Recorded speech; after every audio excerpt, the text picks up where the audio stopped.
महात्मा गांधी, जिन्हें आज पूरा भारत उनके अच्छे कामों की वजह से याद करता है, एक ऐसा लीडर जिसने बिना किसी हिंसा के सिर्फ और सिर्फ अपने दिमाग की मदद से अंग्रेजों को भारत से भगा दिया। जहां एक और अहिंसा का पाठ पढ़ाने वाले गांधी जैसे महान इंसान ने हमारे देश में जन्म लिया, वहीं दूसरी ओर नाथूराम गोडसे जैसे गांधी के हत्यारे ने भी हमारे देश में जन्म लिया। भले ही इतिहास में नाथूराम गोडसे को एक बहुत ही सनकी आदमी बताया जाता हो, पर सच्चाई तो यह है कि आज हमारा देश महात्मा गांधी और नाथूराम गोडसे के बीच बटा हुआ है। जहां कुछ लोग नाथूराम गोडसे को हत्यारा मानते हैं, तो वहीं कुछ लोग ये भी मानते हैं कि नाथूराम गोडसे ने महात्मा गांधी को मारकर अच्छा किया। पर क्या सच में नाथूराम गोडसे ने महात्मा गांधी को मारकर अच्छा किया था? और ऐसी क्या मजबूरी आ गई कि गोडसे को अपने आदर्श गांधी जी को ही मारना पड़ा? यही सब समझने की कोशिश करेंगे हम आज के इस वीडियो में, तो बने रहिए हमारे साथ इस वीडियो के अंत तक। 30 जनवरी 1948 शाम के करीब 5 बजे महात्मा गांधी जब संध्या पूजन के बाद बाहर आ रहे थे, तभी भीड़ से होते हुए नाथूराम गोडसे गांधी जी के पास पहुंचा और उसने गांधी जी को नमन किया और उनका रास्ता रोक लिया। ये सब देखकर गांधी जी की बेटी मनु ने गोडसे को साइड हटने के लिए कहा, पर फिर भी नाथूराम गोडसे यहाँ से नहीं हटा और उसने गांधी जी को धक्का दे दिया। जिसके बाद कोई कुछ समझ पाता उससे पहले ही नाथूराम गोडसे ने अपने पास छुपा रखी एक पिस्टल को निकाला और गांधी जी के सीने पर लगातार 3 गोलियां दाग दी, जिससे गांधी जी लहूलुहान हो गए। पर गांधी जी को गोली मारने के बाद भी नाथूराम गोडसे वहां से नहीं भागा और वो वहीं पर निडर होकर खड़ा रहा। गांधी जी को इस तरह से लहूलुहान देखकर उनके समर्थक बुरी तरह से भड़क चुके थे और उन्होंने तुरंत ही नाथूराम गोडसे को पकड़ लिया और उसे पीटना शुरू कर दिया। एक और गांधी जी लहूलुहान पड़े थे, वहीं दूसरी ओर उनके समर्थक उनके ही विचारों की हत्या कर रहे थे और अहिंसा के रास्ते पर उतर चुके थे। काफी देर तक भीड़ नाथूराम गोडसे को पीटती रही, जिसके बाद पुलिस ने बड़ी मुश्किल से नाथूराम गोडसे को भीड़ से छुड़ाया और गिरफ्तार कर लिया। जिसके बाद ये खबर मीडिया और अखबारों में तेजी से फैल गई कि गोडसे ने गांधी जी की हत्या कर दी। पर दोस्तों, हम आपको बता दें कि गोडसे का ये गांधी जी को मारने का पहला प्रयास नहीं था, बल्कि इससे 10 दिन पहले यानी कि 20 जनवरी 1947 को भी गोडसे ने गांधी जी को मारने का प्रयास किया। दरअसल 20 जनवरी 1947 को जब गांधी जी एक सभा को संबोधित कर रहे थे, तब नाथूराम और उनके साथियों ने इस सभा में अचानक एक ग्रेनेड फेंक दिया, जिससे यहाँ पर हलचल मच गई और सभी लोग इधर उधर भागने लगे। और यही नाथूराम गोडसे और उसके साथियों का प्लान था। उन्होंने सोचा था कि जब भीड़ गांधी जी से अलग हो जाएगी तो वो दूसरा ग्रेनेड गांधी जी पर ही फेंक देंगे, जिससे उनकी मौत हो जाएगी। मगर दूसरा ग्रेनेड फेंकने से पहले ही नाथूराम गोडसे के एक साथी दिगंबर बाडगे ने ग्रेनेड फेंकने से मना कर दिया और वो काफी डर गया, जिसकी वजह से नाथूराम गोडसे और उसके साथियों को यहाँ से भागना पड़ा। यहाँ पर नाथूराम गोडसे का एक साथी मदन लाल नहीं भागा, जिसके बाद पुलिस ने उसे गिरफ्तार कर लिया और इस हमले में शामिल नाथूराम गोडसे और उसके सभी साथियों को ढूंढने की कोशिश शुरू कर दी। वहीं दूसरी ओर अब नाथूराम गोडसे और उसके सभी साथी अलग अलग हो चुके थे। मशहूर लेखक अशोक कुमार पांडे अपनी किताब उसने गांधी को क्यों मारा में बताते हैं कि इसके बाद नाथूराम गोडसे ने अपने एक साथी के साथ दिल्ली से कानपुर के लिए ट्रेन पकड़ ली थी। मगर इस ट्रेन में बैठने के बाद नाथूराम गोडसे को काफी पछतावा हो रहा था और इसी ट्रेन में बैठकर उसने ये प्रण लिया कि अगली बार वो गांधी जी को खुद अपने हाथों से मारेगा और किसी पर भी निर्भर नहीं रहेगा। और इसके 10 दिनों के बाद ही नाथूराम गोडसे ने गांधी जी को खुलेआम गोलियों से भून दिया। पर आपको जानकर हैरानी होगी कि गोडसे खुद कभी गांधी जी का बहुत बड़ा प्रशंसक था और वो गांधी जी को अपना आदर्श मानता था। जब गांधी जी नॉन कॉर्पोरेशन आंदोलन चला रहे थे तो नाथूराम गोडसे अपने स्कूल में था और वो गांधी जी से बहुत ज्यादा प्रभावित था।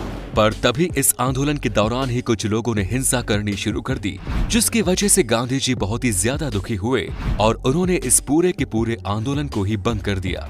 और जैसे ही गांधी जी ने इस आंदोलन को बंद किया, तब से ही नाथूराम गोडसे के मन में गांधी जी के लिए नफरत उभरना शुरू हो गई। जब गोडसे को गिरफ्तार किया गया तो कोर्ट में पेश होते ही उससे पूछा गया कि आखिर उसने महात्मा गांधी को क्यों मारा, तो इसके जवाब में उसने कहा था कि गांधी जी को मारने के उसके पास कई वजह थी। गोडसे के अनुसार गांधी जी ने हमेशा ही देश के हिंदुओं के साथ नाइंसाफी की थी और वो हमेशा ही मुस्लिमों के हितों में ही फैसले लेते थे। यहाँ तक कि नाथूराम गोडसे गांधी जी को भारत के बंटवारे का कारण भी मानता था। उसके अनुसार गांधी जी की वजह से ही भारत के 2 टुकड़े हुए। गांधी जी के अनशन पर गोडसे ने कहा कि उन्होंने हिंदुओं से अपनी बात मनवाने के लिए ये हथकंडा अपनाया था, क्योंकि अगर मुस्लिम लीग के सामने वो ये सब करते तो मुस्लिम लीग उन्हें सफा मना कर देती, और इसीलिए गांधी जी ने अनशन किया। यहाँ तक कि गोडसे के अनुसार गांधी जी एक तानाशाह थे जो अपनी मर्जी के हिसाब से भारत को चला रहे थे। वो अपनी मर्जी से किसी भी आंदोलन को बंद और शुरू कर देते थे। आगे गोडसे ने कहा कि मुझे गांधी जी को मारने का कोई भी पछतावा नहीं है, और मैं अभी भी यही मानता हूँ कि मैंने गांधी जी को मारकर सही किया, क्योंकि वो इसी लायक थे। उन्होंने हमेशा ही भारत के हित में फैसले नहीं लिए, बल्कि पाकिस्तान को ज्यादा अहमियत दी। कोर्ट में गोडसे ने कहा कि मैंने गांधी जी को मारकर कोई गलत काम नहीं किया, बल्कि गांधी जी को मारकर मैंने देश पर एक बहुत बड़ा उपकार किया है। और आज जो लोग गोडसे को एक देशभक्त के रूप में मानते हैं, वो सभी लोग इन सभी विचारधाराओं पर ही विश्वास करते हैं, और आए दिन वो लोग गोडसे के विचारधारा पर चर्चा करते हैं और इन्हें फैलाने की कोशिश करते हैं।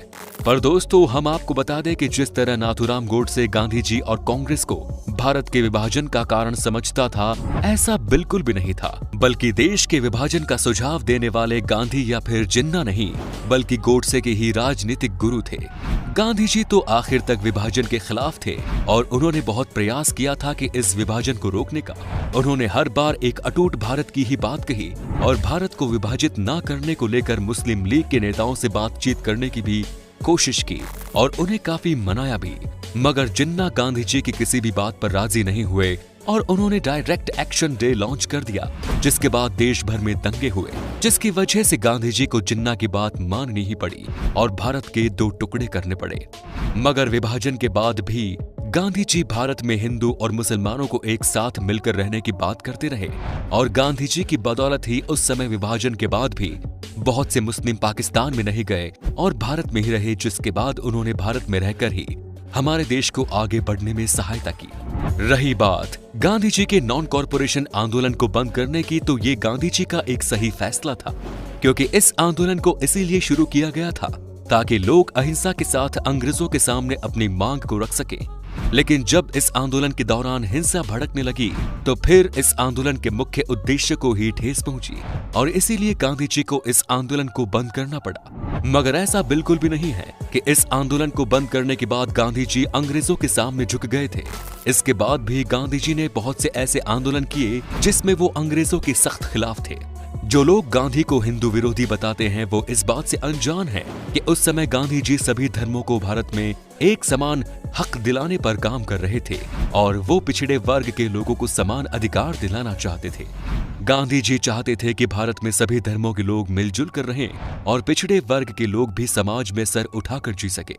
हालांकि नाथूराम गोडसे भी पिछड़े वर्ग के लोगों को समान अधिकार दिलाना चाहते थे, मगर फर्क सिर्फ इतना था कि गांधी जी सभी धर्मों के लोगों को समान अधिकार दिलाना चाहते थे, जबकि नाथूराम गोडसे सिर्फ और सिर्फ हिंदू धर्म को ही आगे बढ़ाना चाहते थे, और वो बाकी धर्म के सख्त खिलाफ थे। पर गांधी जी सभी धर्मों को लेकर एक थे, और इसी वजह से कुछ लोग उन्हें हिंदू विरोधी भी कहते थे और उनके जीवन पर भी सवाल उठाते हैं। गांधी जी का जीवन भी इतना साफ सुथरा नहीं था कि लोग उन पर सवाल न उठाएं। गांधी जी ने भी कई ऐसे फैसले लिए जो उन्हें नहीं लेने चाहिए, लेकिन गांधी जी के इन फैसलों की वजह से क्या उनकी हत्या कर देने का फैसला सही था? इस पर आपके क्या विचार है दोस्तों? कमेंट्स में जरूर बताएं। खैर, गांधी जी की हत्या करने के बाद नाथूराम गोडसे को भी फांसी की सजा सुनाई गई, जिसे गांधी परिवार के कुछ लोगों ने वापस करने की अपील भी की, लेकिन कोर्ट ने उनकी अपील को बर्खास्त कर दिया और नाथूराम गोडसे को फांसी की सजा दे दी गई। इस केस में मुख्य जज G.D. गोसला के अनुसार गांधी जी को मारने के बाद नाथूराम गोडसे को अपने अंतिम दिनों में इस बात का पछतावा भी हो गया था कि उसने गांधी जी को मारकर सही नहीं किया। नाथूराम गोडसे को फांसी पर चढ़ाने के बाद आरएसएस पर भी बैन लगा दिया गया। हालांकि आरएसएस ने कहा कि नाथूराम गोडसे ने सन 1930 में ही आरएसएस की सदस्यता छोड़ दी, पर नाथूराम गोडसे के भाई ने आरएसएस पर आरोप लगाते हुए कहा कि नाथूराम गोडसे के अंतिम दिनों में आरएसएस ने उन्हें अकेला छोड़ दिया। हालांकि पूरी सच्चाई तो कोई भी नहीं जानता, और ये हमने आपको जो कुछ बताया है ये इतिहास में लिखा हुआ है। फिर भी आप इसके बारे में क्या सोचते हैं? कमेंट्स में जरूर बताएं। धन्यवाद।